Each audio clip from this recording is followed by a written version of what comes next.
What if I told you the most notorious version of Robin Hood ever put on film had nothing to do with archery, and everything to do with a secret one of its actresses carried onto a Hollywood set 20 years later?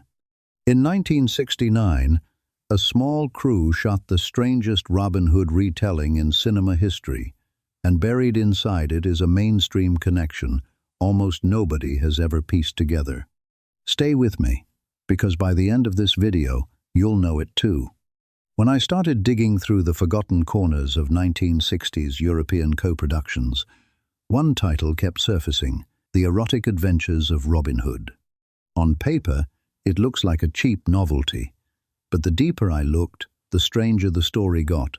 A two-continent production, a cast with far bigger futures than anyone guessed, and an ending nobody quite agrees on.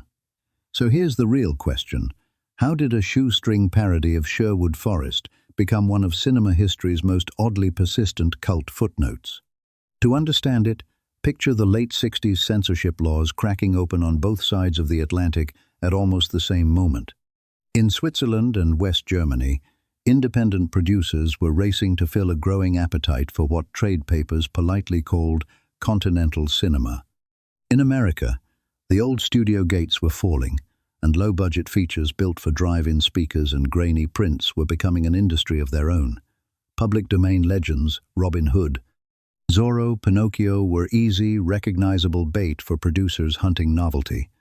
But recognizability alone doesn't explain why this one survived when dozens of others didn't. Two names sit behind the camera on this film, and their partnership explains almost everything about how a movie like this got made. Swiss producer Erwin C. Dietrich was already one of the busiest independent producers on the continent, treating adult cinema less like an underground hobby and more like an assembly line, turning out feature after feature for the European circuit. His American counterpart, director Richard Cantor, had built his career on low-budget genre pictures, and he brought the same instinct for economy: shoot fast, shoot cheap, and never let the budget show more than it has to. There's another layer worth knowing. The film's actual production is credited to Ted Paramore, working under the pseudonym Harold Lime, while US distribution ran through David F. Friedman, one of the most prolific names in the era's independent exploitation circuit. 3 specialists, 3 different jobs, one very strange Robin Hood. The cast reads like a snapshot of the era's independent genre circuit. Ralph Jenkins stars as Robin Hood, in one of only a small handful of screen credits to his name. Dee Lockwood plays Maid Marian, the story's central bargaining chip. Steve Vincent, credited under the alias Lawrence Adams, plays the power-hungry Prince John.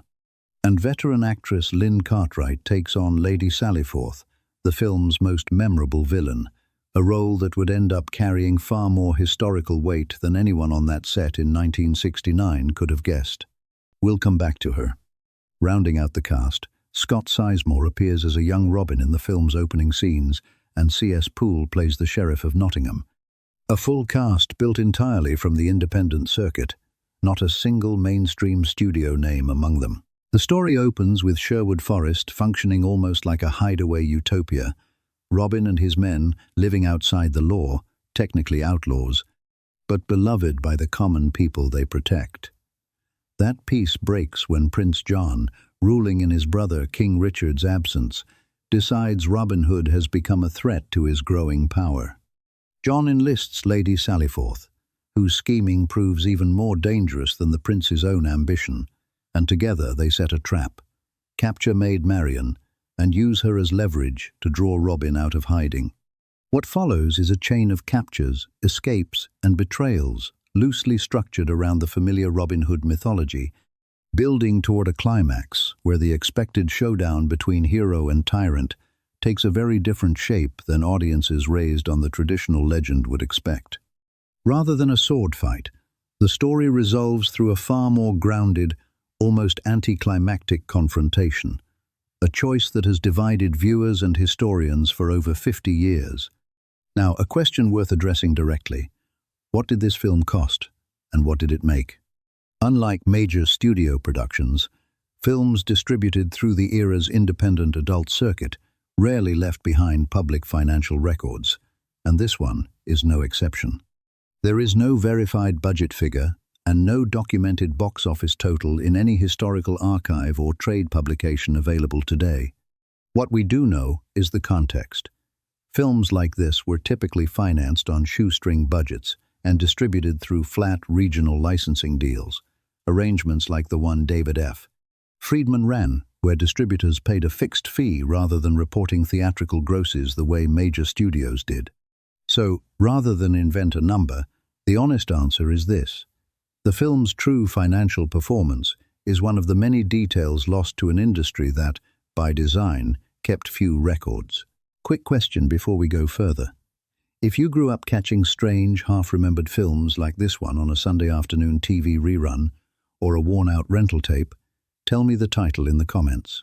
I'd bet more of you remember the same one than you'd think. The film's real gamble was its captivity sequence, the scene where Sallyforth turns Marion into leverage.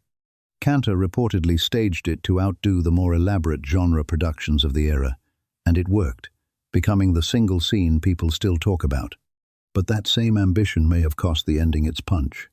A fistfight replaced the sword duel the story built toward, and to this day, nobody agrees whether that was a budget compromise or a deliberate joke at the legend's expense. Now, the thread we've been pulling since the cast chapter. Before I tell you, guess, of everyone in this cast, who ended up in one of the most beloved mainstream sports films ever made. It's Lynn Cartwright. 20-plus years after playing Lady Sallyforth, she appeared in A League of Their Own as the elderly version of Gina Davis's character, Dottie Hinson.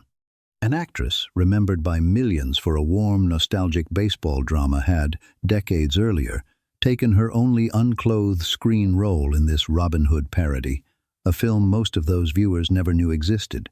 This film wasn't alone. It was one entry in a wave of literary parodies that defined a strange, permissive corner of late 60s independent cinema. And repurposing a folk hero this way was always going to be controversial, even by that era's loose standards.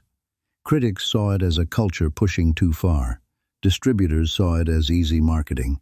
For decades, it survived the only way films like this could: worn drive-in prints, late-night TV slots, grey market tapes.